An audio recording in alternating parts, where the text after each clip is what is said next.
Hello, I'm Paul Heinz, Goldberg Heinz Business Advisors, and this is Heinze-Sight, which is a part of Goldberg Heinz Business Advisors in the sense that we provide information to owners and managers of privately owned corporations. Today, a good friend, Dave Johnson, is with us, and we're going to talk about the infamous, perhaps, uh, big, beautiful bill that was made into law earlier this year. Dave Johnson is a registered investment advisor and founder of ZHP Capital Management. He's got he's racked up 40 plus years in investment management. And among Dave's very, very complete credentials is a master's degree from the University of Chicago with emphasis in finance. Delighted to have you here, Dave. And I'm Thanks, going to Paul. turn it over to you about this big, beautiful bill. Where would you like to start to inform our viewers Sure. as to the Uh, impact of this? yeah, I can, just sort of generically start with the idea that OBA, as some of us in the industry talk about it, this one big, beautiful bill act, um, it made a lot of significant changes, both to the personal tax code that will affect just about everybody. A lot of new deductions, a lot of things made permanent, we hear about the no tax on tips and those, a lot of the campaign promises got built into it. But most significantly for your audience are some of the changes, and particularly to depreciation of capital investments that businesses make. For many years, we've struggled with the tax law in that there were a lot of great provisions, but they had expiration dates on Yes. them. And every year we'd come up to the end of the year, and is Section 179 going to get extended? Is it going to be, continued on?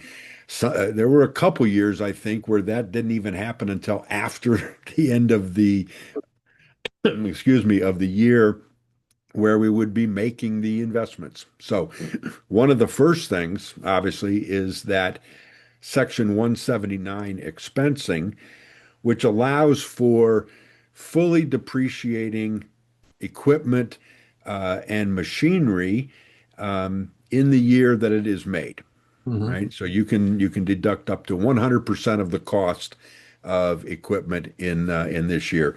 Got a client that just asked me that. In fact, we're going to put some video cameras on a strip mall, and he's like, "With the new tax law, can we deduct all that, Dave?" And I said, "Yes, absolutely." Right? Improvements, additions to equipment under Section 179 um, are now a permanent part of the tax code, right? We won't have to wait for that every year to see if it is extended.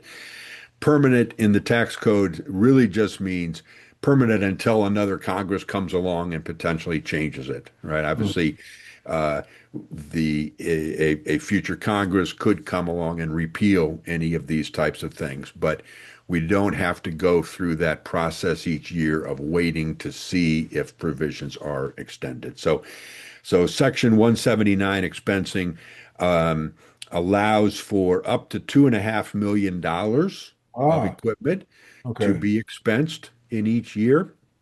Uh, and that then can be expanded out to about 6.5 million with some kind of restrictions and sort of a scaling down Oh, over really? there. Yeah. Good. So potentially very large investments there that a business owner can make and get immediate expensing. Related to that, and another provision that was made permanent is what's called bonus depreciation. And it really does the same thing. It's again 100% depreciation of machinery, equipment, fixtures, generally not real property, like when you're building something, but it's the things inside it. Bonus depreciation was being scaled back and it was going from 100% down to, so I think it was 60% in 2025 and would be, or excuse me, 40% in 2025, 20% in 2026, and then go away. And it was amended to be to stay at 100% Wonderful. and stay permanent. And that applies to any equipment or property, new or used, that was acquired after January 19th, Inauguration Day of 2025. So if you bought any equipment like that later in the year, you will be able to take 100% depreciation of that. The biggest distinction between bonus depreciation and Section 179 has to do with the profitability of the company, right? And Section 179, you have to have enough profits basically to absorb that depreciation. Otherwise, it carries forward.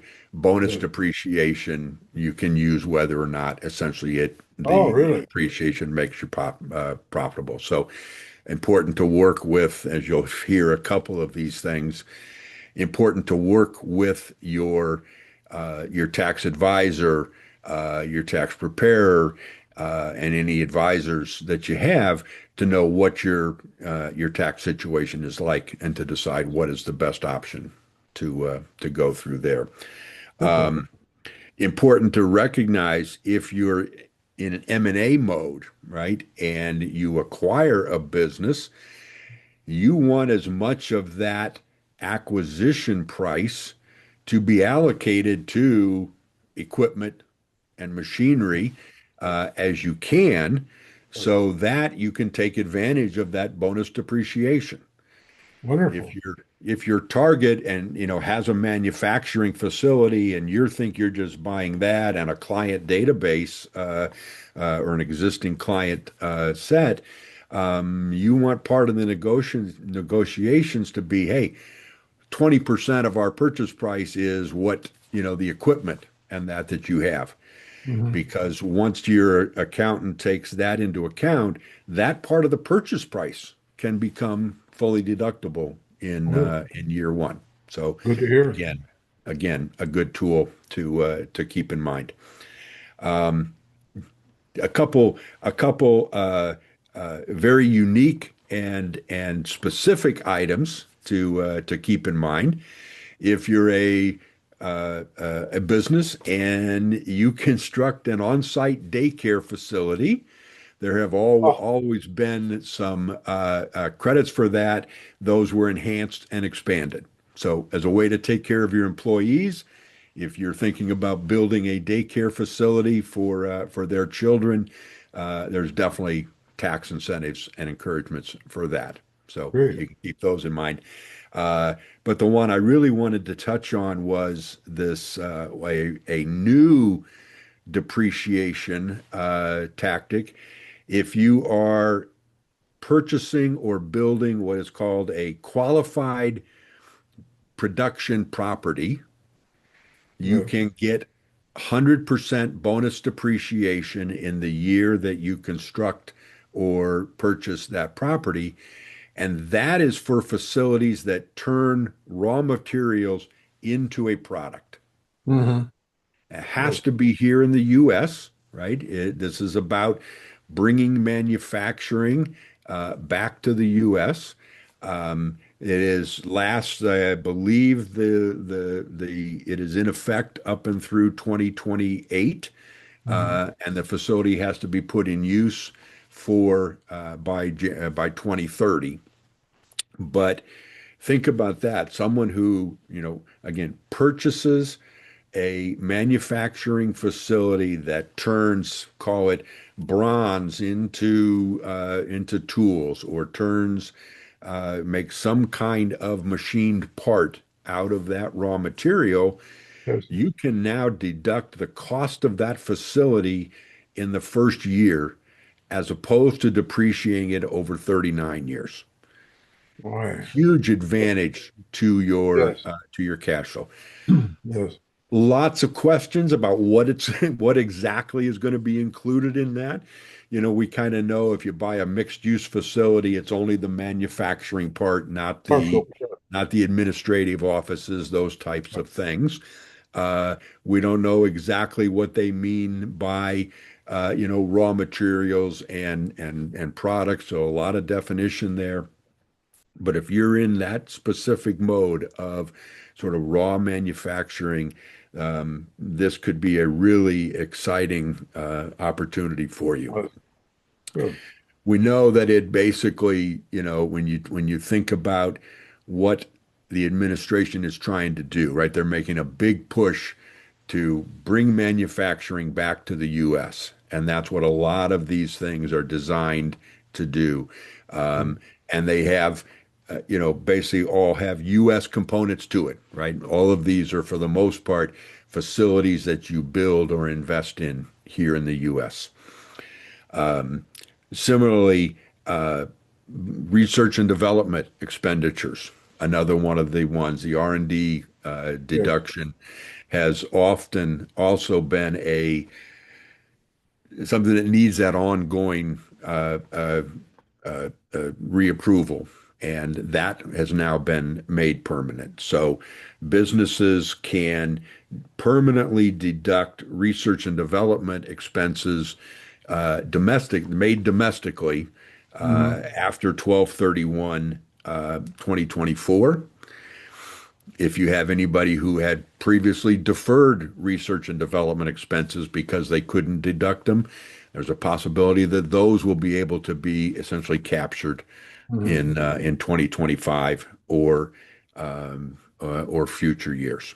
Great. So lots of ways there for your business owners to recoup some investments through accelerated depreciation, accelerated expensing, and improve their business cash flow. Terrific. Very, very good. Looking, we know that interest rates are trending down. We know Mhm. that inflation is certainly dropped a great Yeah. deal. What's your perspective in terms of the direction of interest rates for buying and borrowing coming up in the next year? Yeah. Your own personal view of that. Yeah. Is it coming down? There's almost a certainty that we will see the Fed lowered rates in December, almost a certainty that we'll see another 25 basis point cut in the federal funds rate sometime early in 2026. Personally, if I was sitting on the Federal Reserve Board of Governors that makes that decision, the Federal Open Market Committee, I But you're would not. probably vote not to lower rates again, Yes. but the impetus is towards that. And with President Trump being able to nominate a new Fed governor to take effect in January or February, it is Right. almost certain that person will be very adamant toward cutting rates. So I think we'll see another rate cut in short-term rates. If you borrow at prime plus something, you'll get a savings there, and rates will fall a bit in January.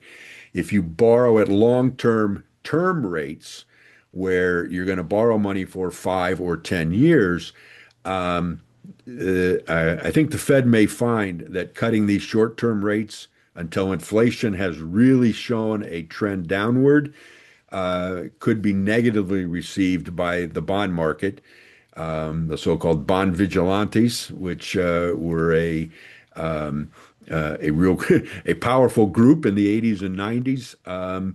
And the bond vigilantes may just push long-term rates a touch higher in the coming year, as opposed to following the Fed funds rate down. Where's capital gains at right now? The federal portion of capital gains taxation on the sale of assets. Where is that now? So basically, for any income over $600,000, you would pay a 20% capital gains rate. If Hmm. your income is below that, there's a 0% rate for low levels of adjusted gross income. 15% for most people. But in a business sale environment, for example, if income is over 600,000, you pay a 20% capital gains rate Okay, federally. Illinois, it taxes it as just regular ordinary income, so the tax rate would be 4.95%. And most other states have a similar process there, right? The capital gains are simply taxed at their standard rate.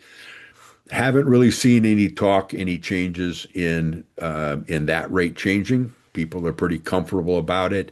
There are always a few people who think that billionaires in particular and huge corporations should be paying a higher capital gains rate. Most economic theory says the more you tax something, the less you get of it. So you want to encourage capital investment by that sort of preferred rate. great. The federal estate tax is a little different story. As we know, the OBA again made the expanded exemption for estate tax permanent at $15 million for an individual, $30 million for a married couple. And that will grow, that'll be increased and adjusted for inflation every year going forward. So if you're a business owner, you've built up over many years and you have a significant asset there that you're thinking about selling prior to retirement, if unless it's over 30 sort of plus $1 million, you probably will not be subject to the estate tax, which is a great idea or a great benefit for tax planning purposes. Good. Terrific. Any other items that you'd like to cover briefly? Um, I might throw out a big topic, something Paul, you and I could talk about at a later date for your audience. If you're in that mode of thinking of selling a business, keep in mind that there is a big tax advantage, and you're charitably inclined. There is a big tax advantage to donating a portion of your business to a charity ahead of any sale. If you Hmm. take 20% of a business that you've built up over time and donate it to what's called a donor advised fund, Hmm. and there are any number of them in the country that can facilitate that, you can take a tax deduction in the year of the donation for the Hmm. value of the business. It's adjusted for, a minority status and for illiquidity. Um, but then the donor advised fund is the actual owner of those shares or interest in the business. When you ultimately sell the business, the donor advised fund comes along with you and sells their shares, and you avoid capital gains tax on that Wow, portion that all you together. gave to the donor advised fund. So if you're in the mode of, I'm exiting the business, I don't need to give a lot to the kids. They've already been well taken care of. Mhm. The family is in pretty good shape, and I believe over the remainder of my life or into my legacy, I'm going to be charitably inclined with these assets. Donating it to the DAF can be a huge tax advantage. The cash then sits in this charity and it can be used to fund a hospital, perhaps to make a scholarship, an ongoing scholarship fund for your alma mater that Mhm. helped you get started in business. A church, a synagogue, a mosque, any type of institution, charitable institution that you want to support, the donor advised fund can be used for. So, It's really refreshing to hear you review some of these strategies, and that's what they are. And the strategies that you're reviewing, to me, are an example of good planning. yeah.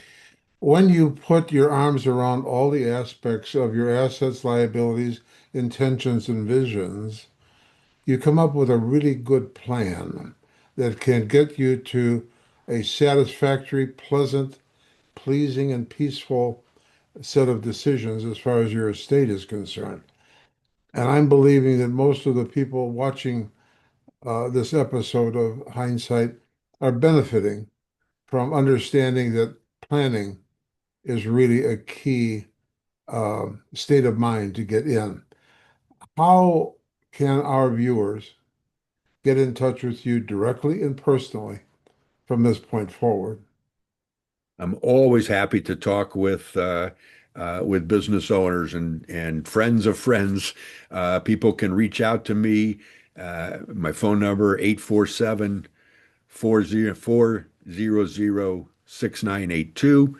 It's the only number I have. Comes right to my cell phone. Happy to chat. You can find me at zhpcapital.com, my website, or send an email to me, david.johnson@zhpcapital.com. Always Hey, happy to chat.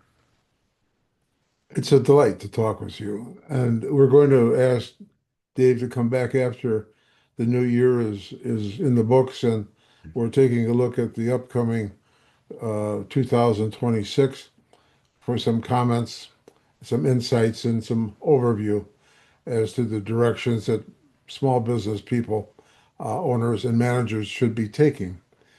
Thank you for taking the time to be with us today. Thanks, If you Paul. have any questions at all, look us up at Heinz, excuse me, GoldbergHeinz.com, and that's HEINZE.com. Pose your questions or contact Dave directly. We're here to help. We're here for your success, and we look forward to having you join us again. Thanks for stopping by. Bye for now.